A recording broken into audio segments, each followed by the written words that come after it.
So it provides the funds from the consolidated fund of India. అప్పుడు అది ఆ consolidated fund of India ఏదైతుందో ఆ యొక్క కేంద్ర సంఘటిత నిధి అనేది ఏదైతుందో ఓకేనా, ఆ కేంద్ర సంఘటిత నుంచి వాళ్ళకి ఆ డిపార్ట్మెంట్కి కానీ మినిస్ట్రీస్ కానీ వెళ్తాయన్న సంగతి గుర్తుపెట్టుకోండి. So after passing of appropriation bill, finance bill discussed and passed. Appropriation bills demand for grants అయిపోయిన తర్వాత ఇంకా ఫినాన్స్ బిల్స్ ఆదాయ మార్గాలకు వెళ్ళిపోతుంది. సో ఆదాయ మార్గాలు కూడా బిల్స్ డిస్కస్ చేసి వాళ్ళు కూడా పాస్ చేయడం జరుగుతుంది. At this stage members of the parliament can suggest and make some amendments which the finance minister can approve are reject it. ఇప్పుడు ఈ heated arguments, heated debate, heated discussion అన్నాను కదా, ఎప్పుడైతే డిమాండ్ ఫర్ గ్రాంట్స్ అనేది వాళ్ళు ఎప్పుడైతే ప్రవేశపెడతారో ఓకేనా, ఆర్థిక శాఖ మంత్రి ప్రవేశపెడుతుందో ఇగో మేము ఈ రంగానికి ఇంత కేటాయిద్దాం అనుకుంటున్నామంటే అపోజిషన్ పార్టీస్ ఊరుకుంటారా? ఊరుకోరు. ఇంకా అధికంగా కేటాయించమంటారు. లేదంటే మేము కొన్ని సవరణలు చెప్తాము, కొన్ని మార్పులు చేర్పులు ఏదైతున్నాయో చేంజెస్ అనేది ఏదైతుందో ఆ చేంజెస్ అని చెప్తాము, మీరు చేయండి అంటది. అది ఫినాన్స్ మినిస్టర్ యాక్సెప్ట్ చేయొచ్చు, యాక్సెప్ట్ చేయకపోవచ్చు. సో టెక్నికల్గా కానీ లీగల్గా కానీ ఏదైనా సరే సవరణ చేయాలనుకుంటే చేస్తారు. ఒకవేళ మంచి సలహాలు అయితే కన్సిడర్ చేసి మేము కూడా దీన్ని అపోజిషన్ పార్టీస్ అని అన్నారు కాబట్టి, ఎంపీలు వచ్చేసి అన్నారు కాబట్టి మేము అంగీకరిస్తామని చెప్పి అంగీకరించవచ్చు, అంగీకరించకపోవచ్చు. సో ఫైనల్ డెసిషన్ మాత్రం ఆర్థిక శాఖ మంత్రిది.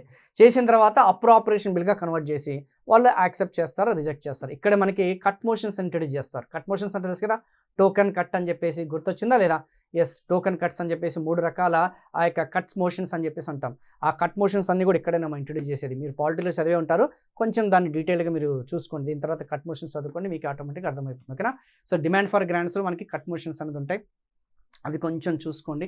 So appropriation bill, financial bills are sent to the Rajya Sabha. So ఇంకా ఎప్పుడైతే మనకి సమగ్రంగా లోక్సభలో ఎప్పుడైతే అప్రాపరేషన్ బిల్ ఫాలో అయిందో, పాస్ అయిందో, అండ్ ఎప్పుడైతే ఫినాన్స్ బిల్ అనేది పాస్ అయిందో అది ఎక్కడికి వెళ్తుంది?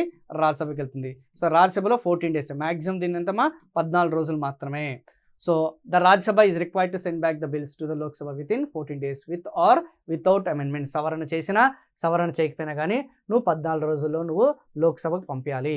సో లోక్సభ సవరణ చేసింది అనుకుందాం, అంటే ఇక్కడ మీకు టెక్నికల్ ఆస్పెక్ట్స్ అనేది చెప్తానమ్మా. సో ఇప్పుడు ఏమన్నాను, లోక్సభలో డిబేట్ డిస్కషన్ జరుగుతుందన్నాను. లోక్సభలో ఏం జరుగుతుంది? డిబేట్ డిస్కషన్ జరిగిన తర్వాత ఫైనల్గా అప్రాప్రియేషన్ బిల్గా కన్వర్ట్ అవుతుంది. ఏం బిల్ అమ్మా? అప్రాప్రియేషన్ బిల్ అనేది వాళ్ళు పాస్ చేస్తారు. అండ్ ఏదైతే మనం చెప్పుకున్న ఫినాన్స్ బిల్స్ అనేది అయితే ఆదాయ మార్గాలకి సంబంధించిన ఆ యొక్క ఫినాన్స్ బిల్స్ అనేది పాస్ చేస్తారు ఓకేనా. సో ఈ అప్రాపరేషన్ బిల్ అనేది ఎక్కడి నుంచి వచ్చింది? Demand for grants. ఎక్కడి నుంచి వచ్చిందమ్మా? ఆ యొక్క డిమాండ్ ఫర్ గ్రాంట్స్ అనేది ఏదైతుందో ఆ గ్రాంట్ల డిమాండ్ అనేది ఏదైతుందో ఆ గ్రాంట్ల డిమాండ్ నుంచి, ఏం డిమాండ్ నుంచి?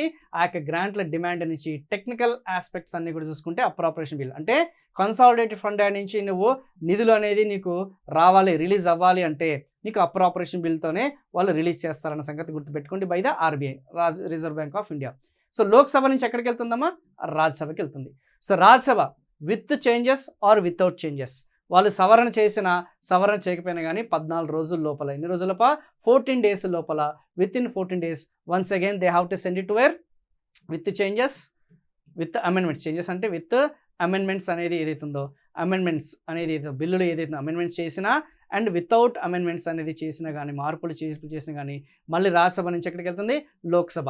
సో లోక్సభ నుంచి వీళ్ళు ఏం చేస్తారు? వీళ్ళు ఏదైతే వాళ్ళు సూచించిన, అంతే కదమ్మా, వాళ్ళు సూచించిన ఆ యొక్క సవరణలు అనేది ఖచ్చితంగా లోక్సభ అనేది అంగీకరించాలన్న రూల్ ఏమన్నా ఉందంటే రూల్ ఏమీ లేదు. సో డైరెక్ట్గా వాళ్ళు ఎక్కడ పంపిస్తారమ్మా? లోక్సభ దగ్గర నుంచి ప్రెసిడెంట్ ఆఫ్ ఇండియాకి పంపిస్తారన్న సంగతి గుర్తుపెట్టుకోండి, రాష్ట్రపతికి పంపిస్తారన్న సంగతి గుర్తుపెట్టుకోండి. సో అందుకే అంటారు మీరు భారత రాజ్యాంగంలో చదివేటప్పుడు రాజ్యసభ అనేది నామినల్ రోల్ మాత్రమే, నామమాత్రపు పాత్ర మాత్రమే. ఇందులో వీళ్ళకి ఎటువంటి ఫినాన్షియల్ పవర్స్ అనేది ఉండవు. ఎందుకంటే ఈ మార్పులు చేర్పులు అనేది లోక్సభ అంగీకరించవచ్చు, అంగీకరించకపోవచ్చు, యాక్సెప్ట్ చేయొచ్చు, లేదంటే యాక్సెప్ట్ అనేది చేయకపోవచ్చు అన్న సంగతి గుర్తుపెట్టి, may accept or it may not accept okay, which are recommended by the Rajya Sabha. Rajya Sabha సిఫార్సు చేసినవన్నీ కూడా, రాజ్యసభ సిఫార్సు చేసినవన్నీ కూడా, రికమెండ్ చేసినవన్నీ కూడా లోక్సభ అనేది యాక్సెప్ట్ చేయొచ్చు, రిజెక్ట్ చేయొచ్చు అన్న సంగతి గుర్తుపెట్టుకోండి. సో ఫైనల్గా చేయకపోయినా కానీ రాష్ట్రపతి పంపిస్తారు. ఫైనల్గా మనకి ఆ నిధులు అనేది మంజూరు అవుతాయి అన్న సంగతి గుర్తుపెట్టుకోండి. ఆర్బీఐ నుంచి ఆ యొక్క ఫండ్స్ అనేది రిలీజ్ అవుతాయి అన్న సంగతి గుర్తుపెట్టుకోండి. ఫండ్స్ అనేది ఏమవుతాయమ్మా? రిలీజ్ అవుతాయి. ఇంత ప్రొసీజర్ ఉంటుందమ్మా ఓకే, అర్థమైంది కదా. This is the second phase. ఇంకా మనం ఎక్కడున్నాం? సెకండ్ ఫేజ్లో ఉన్నాం. So the Rajya Sabha is required to send back these bills to the Lok Sabha within 14 days with or without amendment. However Lok Sabha may or may not accept the bill. Rajya Sabha ఈ బిల్లును సవరణతో లేదా లేకుండా 14 రోజుల్లో లోక్సభకి తిరిగి పంపించాల్సి ఉంటుంది. అయితే లోక్సభ ఈ బిల్లును ఆమోదించవచ్చు లేదా ఆమోదించకపోవచ్చు, తిరస్కరించవచ్చు. So financial bill is sent to the president of India sent the bill becomes a statutory after the president.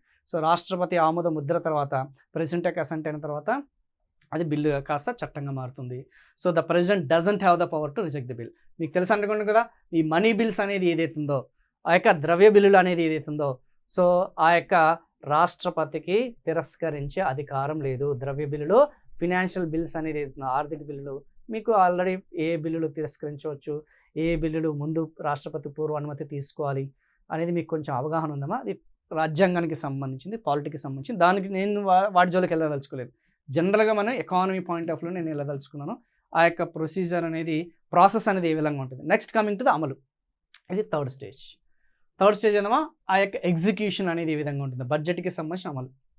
Once the finance and appropriation bills passed, execution of the budget starts. ఇంకా నిధులు అనేది కేటాయించడం జరుగుతుంది. The executive departments gets a green signal to collect the revenue and start spending money on approved schemes.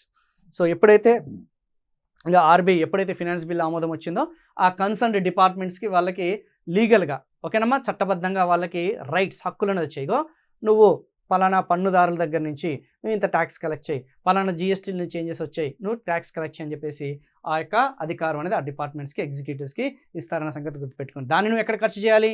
Already demand for grants తెలిసి appropriation bill అయితే mention చేశారో అదేవిధంగా వాటిని ఖర్చు చేయి.